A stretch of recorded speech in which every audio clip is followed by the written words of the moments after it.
আজকের ভিডিওতে আমার ভূমিকা রামের, আমার ভূমিকা লক্ষণের, আমার ভূমিকা সীতার, আমার ভূমিকা সুকন্যা। আমি তোমাকে বিয়ে করতে চাই। সেটা সম্ভব না। আমি তো বিবাহিত। তুমি আমার ভাইকে দেখতে পাচ্ছ।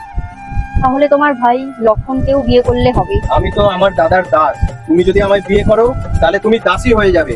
এইভাবে তুই ভাই আমাকে অপমান করলে দেখো আমি কি করতে পারি। আমার নাক কেটে দিল। হে রাবণ, হে রাবণ। কেউ কিছু মনে করবেন না, আমরা সর্বদা আমাদের RS ক্যান্ডেল রাজা স্টোর্সের পক্ষ থেকে দুই ভাই অমিত কুমার মন্ডল, অনিত কুমার মন্ডল ফিরে আসি আমাদের ইউনিটের সাথে।